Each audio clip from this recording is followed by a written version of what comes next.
An aircraft carrier is a warship that serves as a seagoing airbase, equipped with a full-length flight deck and facilities for carrying, arming, deploying, and recovering aircraft.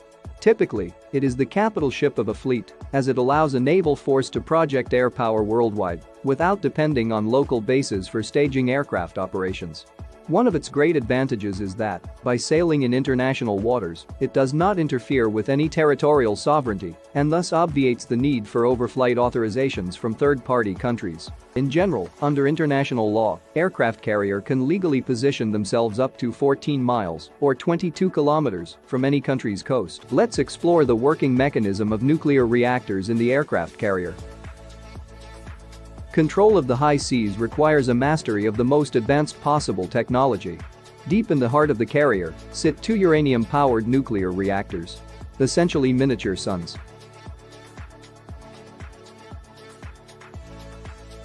These radioactive furnaces boil water to create high-pressure steam, which spins the giant turbines. The carrier's 8 electric generators could easily power a city of 100,000 people. Using massive reduction gearbox. The turbines also turn 4 giant propeller shafts that drive the ship at around 35 knots.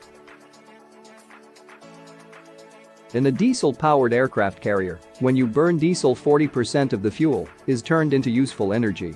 While in nuclear power plant, 33% of the fuel is turned into useful energy. This is because conventional power plants can generate steam at a higher temperature, therefore providing more force to the turbine. If you were to run each type of aircraft carrier with 200,000 horsepower non-stop for a week, a conventional carrier would require over 5 million liters of diesel fuel, while a nuclear carrier would require just 4 kilograms of enriched uranium. In other words, a nuclear carrier consumes as little as 0.00008%.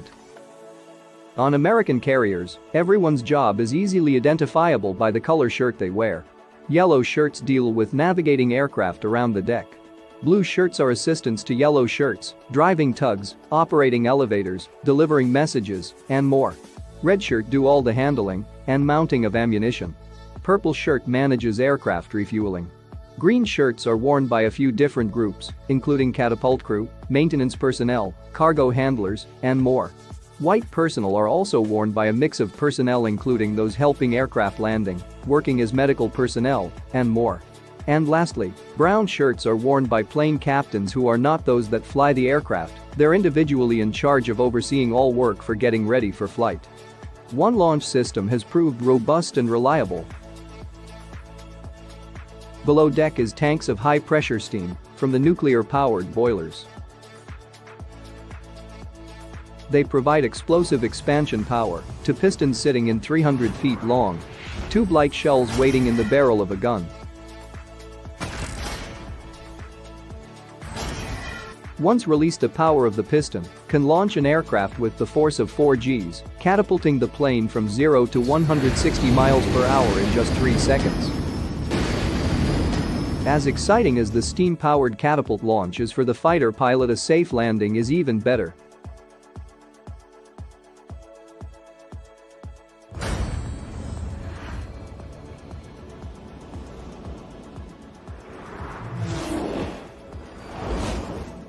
An aircraft's tailhook must snag one of 4 arresting cables. This braided wire weaves 900 feet through the carrier down to an arrestor engine.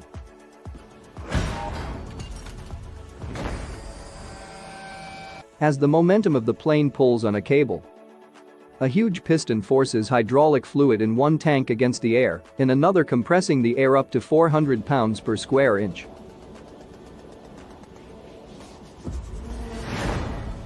Stopping the aircraft and pilot in just 2 seconds. The comforting embrace of the arresting cable is regarded as among the most euphoric experiences in all of aviation.